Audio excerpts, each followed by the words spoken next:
be on our weekly trips to the local sports centre, where we'd walk past the tower, or boasting about who lived in the same estate as who, children would say with pride, "That's where I live, miss. I'm from Grenfell." I've been in contact with friends and colleagues in the wake of the tragic events which unfolded in the early hours of last Wednesday. I am not and cannot speak on behalf of the victims or survivors, whose pain we can only hope to never experience or understand, nor of the community who witnessed firsthand the horror of the fire, where loved ones were trapped, watching and hearing helplessly without being able to do anything to stop it. But I can share this with you. There are very few words that I can relay to express the immense grief that the people are enduring. Broken, in trauma, devastated, beyond heartbroken, are but some of the feelings voiced. We love and value everyone. We live as one, and therefore the pain is felt by all, another friend shared. But mainly the response has been, there are just no words. Assalamu alaikum wa rahmatullahi wa barakatuh. Peace be upon you all. I am deeply saddened by the recent unfortunate events which took place in Grenfell Tower. To my surprise, a tower of this size did not contain any fire alarms nor any sprinkler systems. Although £10 million was just spent on this building, how can it be possible in a rich city such as London in this day and age for this to happen? This happened to these people because they were poor. We confidently know that the cost of innocent individuals' lives being taken away could have easily been avoided. This is supposed to be the richest borough in London, yet only £5 million is being shared between the individuals who survived. This whole tragedy clearly illustrates the division in community between the wealthy and the poor. There is a clear social injustice. Innocent humans died because of greed, resulting in a complete lack of care about safety of individuals. This is a matter for every single one of us to speak of. It is immoral what happened, and it's unjust. We stand here today to demand answers. No justice, no peace. Thank you. No peace! No peace! No peace! No peace! I'm going to read a poem. It's called Grenfell Stands But Grenfell Fell. I woke up to the sad news and you weren't there. While I slept in my bed, you were all scared. While I dreamt of a new day, the flames were aflare. As I peacefully slept, you lived a nightmare. You were locked in, there were flames everywhere. Told to stay in your apartments while you inhaled smoke in the air. And some of you tried to escape the flames you couldn't bear, to be standing on your neighbours as you ran down the stairs. I know you felt lost, I know you were in despair. I know you were desperate as you gasped out the window for some air. The heat was getting hotter, no longer could you bear. Someone said 42 bodies found in one room, nothing can ever compare. As you screamed for help, people from below, shocked, looked up, stared, as they saw the orange burning rapidly, witnessing the nightmare. They said a refugee came here from a war because he couldn't bear, died where he thought he'd be safe after escaping warfare. It's obvious the tower wasn't safe. 10 million spent, yet it still needed repairs. It was an unsafe place and you told them, yet no one cared. Grenfell was murder. It was a living, breathing nightmare. Children screaming for help, while the media sat in helicopters, filming them scared as they looked through a lens and showed the world what was happening there. So many gone, so much despair. I knew not a single soul, yet the heartbreak I can't bear. Grenfell Tower stands, but Grenfell fell on that day. Grenfell, we are with you to heaven and earth.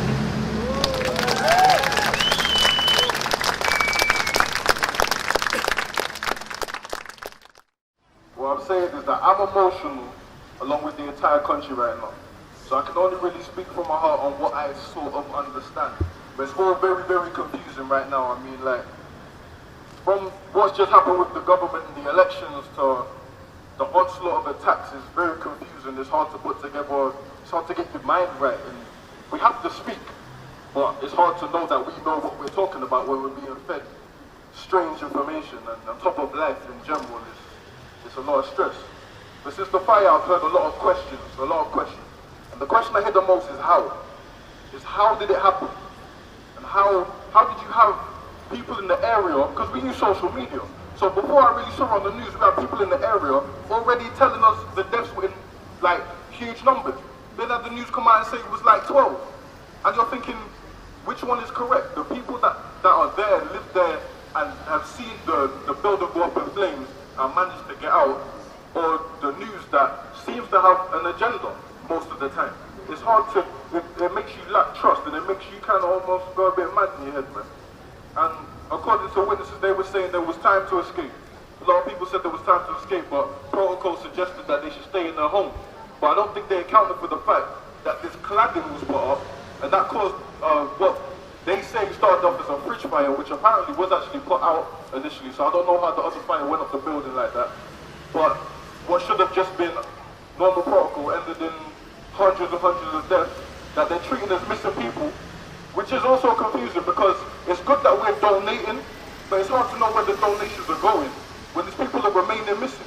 They said about 76 people, 76 survivors, and then the rest are missing.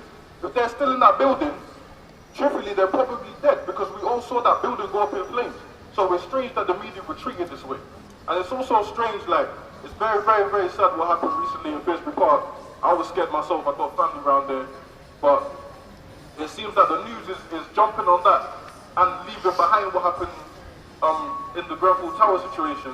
So they almost like, this is why we have to stay together as a community, because they like us to be debating with each other and looking at what people like Tommy Robinson, and then people shouldn't be focused on the people because we know they're dumb people. We're focusing on all that rubbish here. When our people are still struggling down there, and all I'm hearing from the floor, I don't pay attention to news no more. On the speech, because I don't know what I was talking about. But like, I follow like people's social media, and I'm seeing the people are saying that the community is doing stuff, but they don't see no government officials down there. So all this election stuff, like I actually got involved this year because I thought, right, you know, Corbyn and let's get involved in this. It's good and everything, but it seems all this effort we put into knowing what's going on and supporting all these MPs and stuff, as soon as someone afterwards, they're nowhere to be seen. Do you know, I think somebody said if this happened a couple of weeks ago, every council member would have been there. Every MP would have been there talking. Nothing. It's the community, because we're there for each other 24/7. They're only there for us when they need us to support them, and then they're gone. So the main thing we have to remember is to stick together. Like, your neighbor you might not agree with everything your neighbor says, but it's important that you stand with your neighbor when they need you. And that's all I have to say.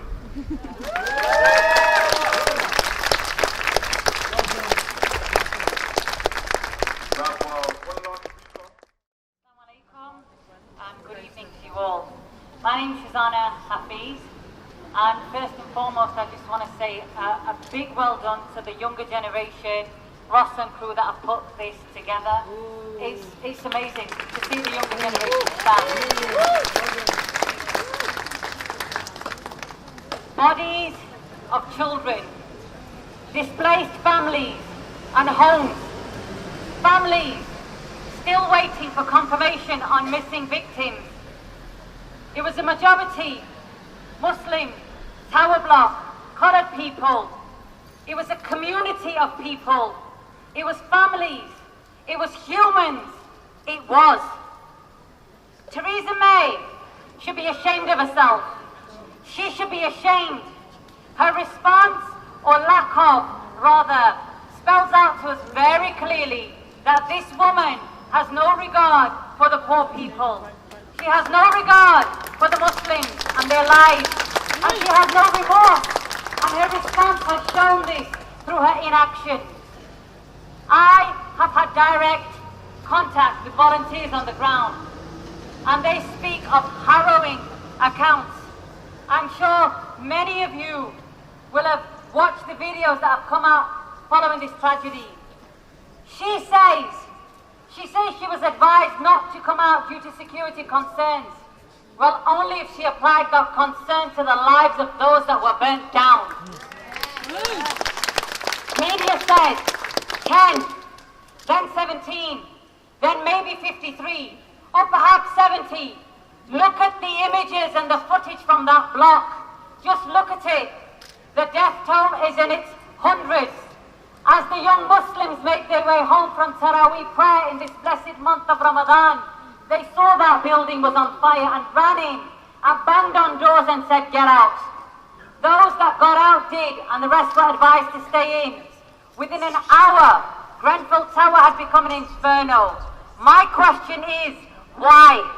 Why the injustice? Why the disregard for these people and their living conditions? These are all questions we demand answers to. Why were these buildings not well facilitated? Let me tell you, we cannot expect the media to give us a voice. The media has repeatedly enabled and fueled hatred, and its coverage of the Grenfell incident and more recently the Finsbury Masjid terrorist attack has demonstrated this. The media enables hatred, racism, Islamophobia, and has downplayed the true extent of the reality on the ground with the Grenfell Tower incident. It disgusts me. It disgusts me the way they report the Grenfell tragedy and then the Finsbury mosque attack. They call it an incident, not terrorism. They call my people pedestrians, not victims. They call the injured worshippers and not Muslims. They call the perpetrator a man, not a terrorist. They call him a man with mental health issues, and a very nice man. This last month has been tough. And when we're surrounded by injustice, we can sometimes become normalized to the way we're treated. We are here today in solidarity. We stand in solidarity, and yes, we will remember the victims of Grenfell Tower and their families, and also the victims of all the other atrocities, Finsbury and Regent's Park. But the main reason why we're here is because we want justice, we want accountability, and we want answers. The disregard for human life is a precedent that the government has set.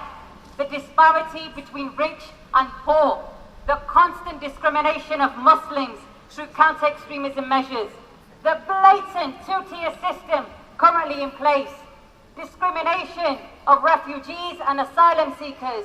The finger is always pointed within.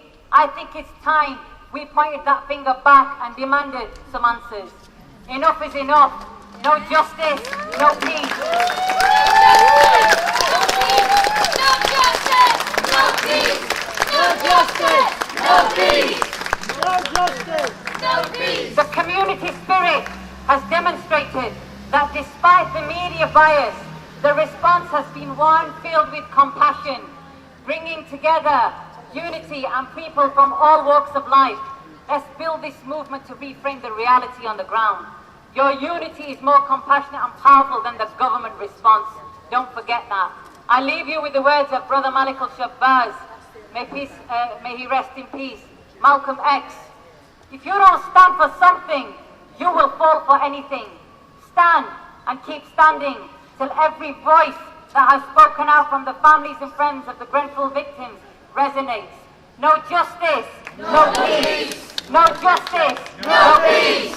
No justice, no peace. Thank you. Hopefully I'll see you all on Friday.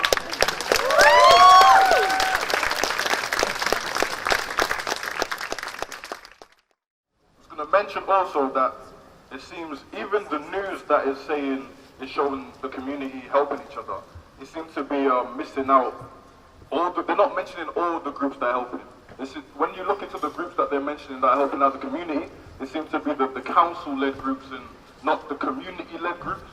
So we can't, if we listen to that, then we still have some sort of feeling where, okay, they're helping. They are helping, but the first people to be there and the first people to take action were the community-led groups that are actually in the area and got straight into action. And talking of that, you don't hear a lot about, there's a charity that's helping out. It's called Eden Care, End of Life. And it's a charity that's been there since the news broke down about the fire. They're supporting families, they're carrying out funerals, because that's another thing people got to try pay. But funerals are expensive and things, things like that. And there's no mention of Muslim charities in this month of Ramadan who have come out to support their own community. So we as the community have to go find out ourselves, because we can't rely on them telling us anything. So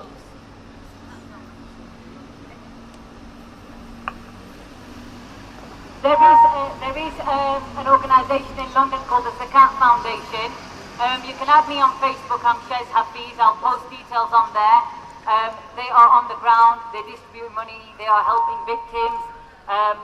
They're even coordinating therapy, trauma therapy and support. So feel free to get in touch, and we'll put you in touch with the right people.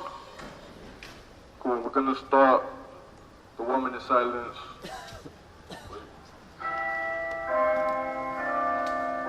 Alright. From now.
And now with the poem I was going to do before.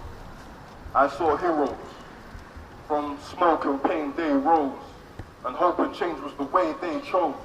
The people assist, they sis and they bros. The people persist in cold, they ain't froze. Sometimes it seems that we're here chasing rainbows, and the fight against our fat cat foes remains closed. But they fear us getting to know what they know, cause they know, say, most heroes wear plain clothes. The power, when united we all stand. The community, taking the fight in their own hands. Dreams of mutiny, cause we all starting to learn. They don't care about us, they're just watching us burn. People power, all power to the people. The powers that be, we see they're all evil. We need people power, so keep your sight strong. Rest in peace to the fallen, we keep the fight on.